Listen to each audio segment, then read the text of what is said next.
So, it finally happened. After a 10-year streak, I finally got a ticket that I didn't get away with.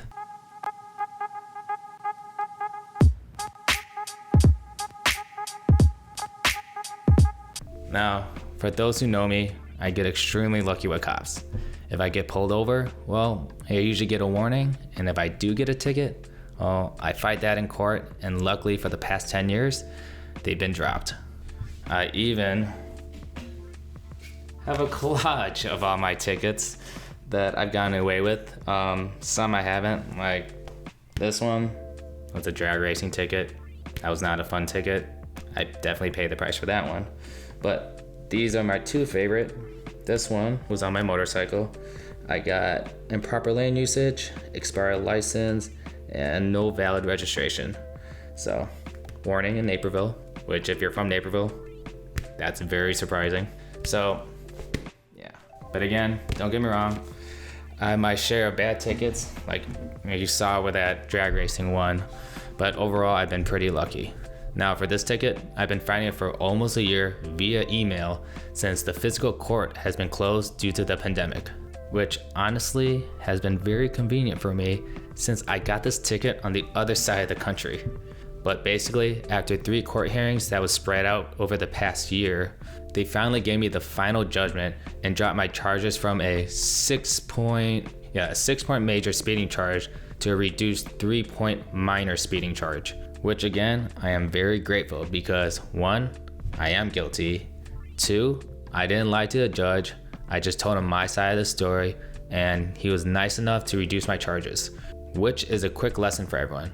And that is to fight all your tickets no matter what, because sometimes the cop may not show up, he may not have the correct evidence, and the judge might be having a good day overall and will either reduce your charges or even drop it completely. But again, this is proof if you just put in the extra effort. So now the fun part, paying for this ticket. So at first I looked at my budget, and within my budget, I always set money aside for emergencies, which this is technically not an emergency, but I was planning on using this money anyways to pay off this ticket. But then I decided not to and started to brainstorm on other ways to pay it off. Now, I could use the money that I get from my real estate commissions, but nah, I already had that money budgeted out, so I'm not gonna touch that. I then thought about selling anything that I don't use, but I had nothing that I was willing to get rid of at this moment to get a good enough return, so I didn't do that.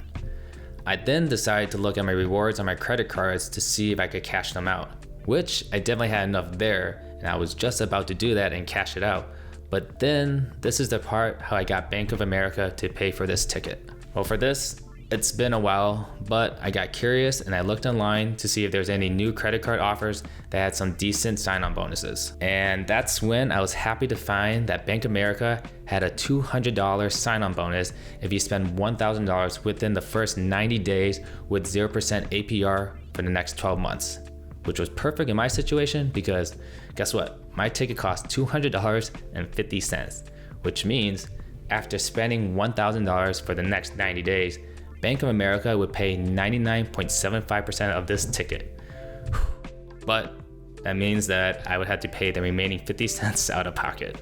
Now, you may think this is dumb to open up a credit card if you don't actually need to, and just hurting your credit on top of that to get a measly $200. Or you yourself may already be doing this, but you didn't know there was an actual term for it. And it's called credit card churning, like churning butter, not turning pages. I don't know.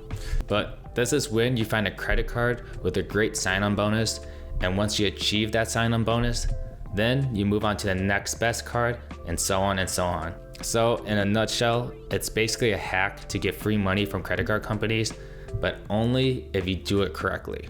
The wrong way to doing this is if you overspend on the things you don't need just to get that sign-on bonus and you have no concrete plan to pay it off, which is what the credit card companies hope for.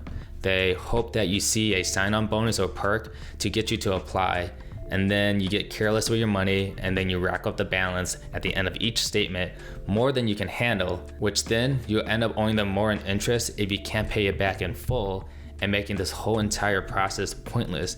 And now you have what was once an asset that has now turned into a liability and a major headache.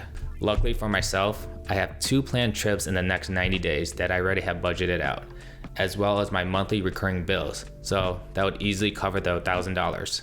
And on top of all that, I'll be accumulating points with this new card in the process, making more money on the things that I would have spent on regardless if I had this card or not. So I guess Bank of America will eventually cover my remaining 50 cents after all. But make sure if you do this method to create a budget and a plan behind it and you stick with it. And if you want to take this one step further and do the method that I've been doing for the past 5 years to stay out of credit card debt, is to treat your credit card as if it was a debit card. And if you don't have the cash ready in your bank account right then and there to pay off whatever you're trying to buy, then you can't afford it. Now, there's no limits on how many credit cards you can open up in 1 year. And I know there's a myth of having too many cards is a bad thing, but just don't go overboard and start applying for too many credit cards at once, because the more frequently you get a new card, it will have a negative effect on your credit eventually, because a big part of your credit is calculated by the age of your cards. By having a lot of new cards too soon will average out eventually, ensuring your overall history. And if you're curious how often I do this, well, it's basically every 1.5 to 2 years. It just really depends on the situation. So just don't close any of your old ones that you don't use and just keep them all in good standing. And just to make sure with anything that you do, to see it as an investment and to always have an exit strategy to move on to bigger and better things. And once you have the shift in mindset, you'll be one step closer in being debt-free and this much closer to financial freedom. But that's how I got Bank of America to pay for my speeding ticket, by using a little creative financing. Let me know in the comments below if you do credit card churning yourself and which cards are your current favorites. But I appreciate you for watching. Go enjoy the rest of your Sunday, and I'll bother you next week. Take care.